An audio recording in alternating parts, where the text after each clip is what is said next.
It's emotional, cinematic, and crafted to hold your listener's attention till the very last word. No breaks, no boring parts, just pure impact. Studio microphone. Russia challenged U.S. Navy ship. Big mistake. A full emotional narration style story. Let me tell you a story tonight. Not just about war, but about courage, love, and the kind of humanity that still exists even when the world forgets it. It's the story of one man. And one decision. That changed everything. Wave the calm before the storm. The sea was quiet that evening. The waves rolled slowly under the fading orange sky. And on the horizon, a steel giant moved silently. The USS Liberty Hawk, an American Navy warship, patrolling near the cold waters of the North Sea. Its commander was Captain Aaron Miles, a man who had spent more time with the ocean than with people. To him, the sea wasn't just water, it was home. Every night, he'd stand on deck, look at the endless waves, and whisper, "Mom, I'm still here, still chasing peace in a world that loves war." Anchor the mission. That night, the silence broke. A message arrived from Washington. Russia has deployed a new missile cruiser in your sector. If it crosses into our zone, you're authorized to intercept. Aaron held the message tightly. His jaw clenched. He knew what that meant. A single wrong move, and the world could burn. He looked out at the sea again. Why does peace always need a guard with a gun? But orders were orders. Revolving light. The Russian arrival. The next morning, the radar beeped. A red dot appeared, fast, large, and approaching. A voice shouted, "Captain, Russian flagship detected. 40 miles in closing." Aaron nodded calmly. "Keep your weapons cold," he said. "We won't start this fire." Within minutes, the Russian ship RNS Voronezh appeared through the mist, a black mountain of steel cutting through the water. The radio cracked. "This is Russian Navy. You are trespassing. Turn back immediately." Aaron replied, his voice firm but steady. "This is the United States Navy. We are in international waters. We seek peace, but we will defend it." There was silence. Then, thunder. The Russians fired a warning shot. The war had begun. Collision. The battle of the sea. The explosion ripped through the air. The deck shook violently. Men ran. Alarms screamed. The sky burned. Aaron barked orders. "Target their engines, not their men." That one sentence changed everything. Because in the middle of chaos, he still remembered his mother's words. Anyone can destroy. It takes courage to protect. Missiles tore through the sea, explosions lit up the night, and two ships, enemies by flag, brothers by fear, danced a deadly dance across the waves. Telephone. The last call. Then, a direct hit. A missile struck near the stern. The ship groaned like a dying beast. Aaron fell, his shoulder bleeding. But he pulled himself up and shouted, "Radio, connect me to home, just once."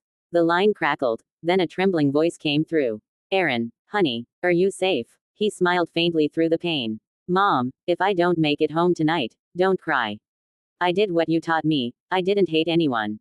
There was silence, just the sound of her quiet sobs. "Promise me, Mom, you'll tell them. I tried to save lives, not take them." Then the line went dead. Dove. The choice that shocked the world.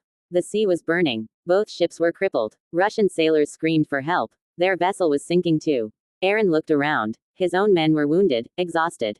But still, he said, "Send rescue boats. Save them, save the Russians." One officer shouted in disbelief, "Sir, they're the enemy." Aaron turned, his eyes filled with fire and compassion.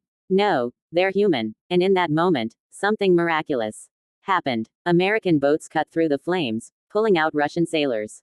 Men who were shooting at each other minutes ago were now holding hands, dragging one another from the cold, deadly sea.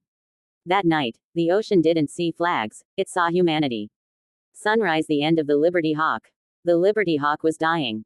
Its hull cracked, fire spreading everywhere. Aaron's men begged him to leave. But he stood on the bridge, staring into the waves. "This ship is my heart. I'll go down with it." Command from Washington came through the radio. "Evacuate immediately, Captain." "That's an order." He smiled sadly. "Some orders aren't meant to be followed." He looked at his first officer. "Take the crew. Get them home. And if you ever speak my name, tell them I fought for peace, not for pride." As the lifeboats drifted away, Aaron stayed, alone, proud, and calm. He whispered softly, "If the sea remembers me, let it tell the world. I didn't fight to win, I fought to save." Moments later, the Liberty Hawk slipped beneath the waves. Its flag sinking with the man who carried it with honor. Newspaper. The world reacts. News broke like a storm. American captain sacrifices life to save Russian sailors. The story spread across the world. Even Moscow stood still. Captain Alexei Morozov, the Russian commander, appeared on television and said, I saw my enemy that day, and realized he was more human than me. At a ceremony in Washington, Aaron's mother stood before a silent crowd, holding the folded flag they handed her. Her voice trembled, but her words cut through hearts. My son didn't die in war, he died proving peace still exists. No one wins a war. Only mothers lose. The hall was silent. Then everyone stood, not to applaud a soldier, but to honor a man who refused to stop being human. Wave the ocean still remembers. Years have passed, but sailors say, when the North Sea turns quiet, and the wind blows just right, you can hear a faint voice through the waves.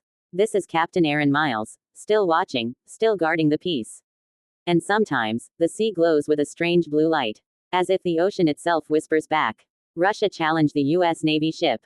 But in the end, humanity won. Clapperboard the lesson. So, my friends, when you hear stories of war, don't just count the victories. Count the hearts that still beat for peace. Because real strength isn't in pulling the trigger. It's in holding your hand when the world expects you to hate. Captain Aaron Miles proved that day. You can sink a ship, but not a soul that stands for humanity. Mike, and that was the story of Russia challenged U.S. Navy ship. Big mistake.